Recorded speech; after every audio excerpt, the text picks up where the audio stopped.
بسم الله الرحمن الرحيم.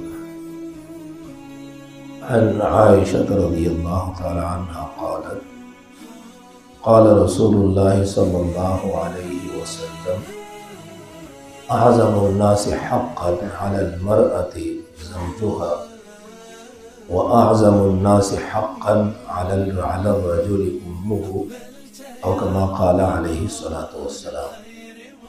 حضرت عائشہ صدیقہ رضی اللہ تعالی عنہ فرماتی ہیں کہ رسول اللہ صلی اللہ علیہ وسلم کا ارشاد مبارک ہے کہ آپ صلی اللہ علیہ وسلم نے فرمایا کہ عورت پر سب سے بڑا حق وہ اپنے شوہر کا ہے اور مرد پر سب سے بڑا حق اس کی والدہ یعنی اس کی ماں کا ہے۔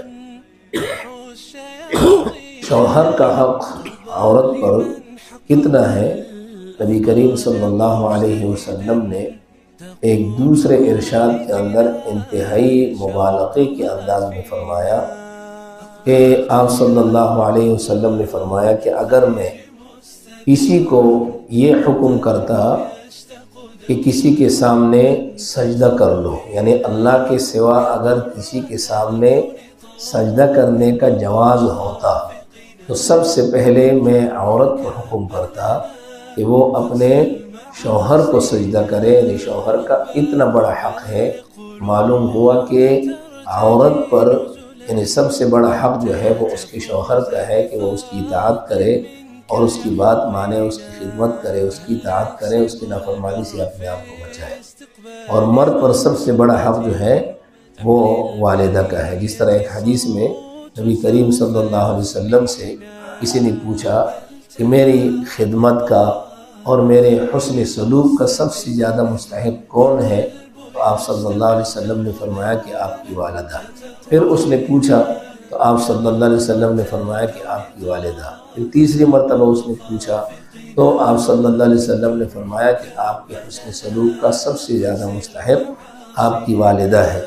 چوتھی مرتبہ نبی علیہ السلام نے پھر فرمایا کہ آپ کے حسن سلوک کا مستحق جو ہے وہ آپ کے والد ہے۔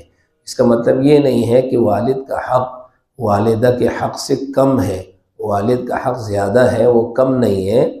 البتہ اتنا ہے کہ والدہ چونکہ کمزور ہوتی ہے مرد کے مقابلے میں، تو اس کی خدمت اور اس کے ساتھ تعاون کرنا یہ یعنی والد کے مقابلے میں یعنی وہ زیادہ اس بات کی حقدار ہے کہ ان کی خدمت کی جائے۔ اللہ تبارک و تعالیٰ سے دعا ہے اللہ ہمیں عمل کرنے کی توفیق عطا فرمائے۔